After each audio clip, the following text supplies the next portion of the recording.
Global Maratha रणरागिणी organisation आणि ग्रामपंचायत कालकुंद्री यांच्या संयुक्त विद्यमानं सावित्रीबाई फुले जयंती व बालिका दिनाचं औचित्य साधून महिलांसाठी हळदी कुंकू कार्यक्रमाचं आयोजन करण्यात आलं। या कार्यक्रमातून महिलांना सामाजिक, शैक्षणिक, आर्थिक व आरोग्यविषयक सक्षमतेचा संदेश देण्यात आला। कार्यक्रमात कोमल शेटजी, प्राथमिक शिक्षक कालकुंद्री यांनी सावित्रीबाई फुले यांच्या जीवन कार्याचा सविस्तर आढावा घेत महिलांसमोर त्यांचे प्रेरणादायी जीवनचरित्र उलगडून सांगितलं। आम्ही महिला सावित्रीच्या लेकी आहोत। सावित्रीबाई फुले यांच्या संघर्षामुळेच आज महिला विविध उच्च पदावर कार्यरत आहेत, असं त्यांनी सांगत स्त्री शिक्षणाचं महत्त्व अधोरेखित केलं।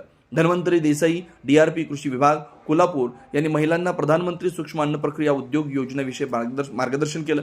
या योजनेचा लाभ घेऊन महिलांनी घरगुती व लघु उद्योग कसं सुरू करू शकतात, स्वयंरोजगाराच्या संधी कशा निर्माण करता येतील याबाबत सविस्तर माहिती त्यांनी दिली। कार्यक्रमाच्या प्रमुख व्याख्याते म्हणून डॉक्टर पद्मजा गावडे, समुपदेशक, उपजिल्हा रुग्णालय गडिंग्लज या उपस्थित होत्या। त्यांनी महिलांना दैनंदिन जीवनात आरोग्य कसं जपावं, तणावमुक्त जीवनशैलीचा अवलंब कसा करावा, आनंदी जीवन जगण्यासाठी सकारात्मक दृष्टिकोन कसा ठेवावा याबाबत अतिशय धार्मिक व प्रेरणादायी मार्गदर्शन केलं। यावेळी ग्लोबल मराठा रणरागिणी ऑर्गनायझेशन आणि ग्रामपंचायत कालकुंद्री यांच्या संयुक्त विद्यमानं महिलांसाठी सुरू असलेल्या मेहंदी, रांगोळी, ब्लाऊज मेकिंग तसेच नऊवारी साडी मेकिंग प्रशिक्षण उपक्रमांविषयी माहिती देण्यात आली। या कार्यक्रमाचं प्रास्ताविक विजय कांबळे तर सूत्रसंचालन गायत्री पाटील यांनी केलं।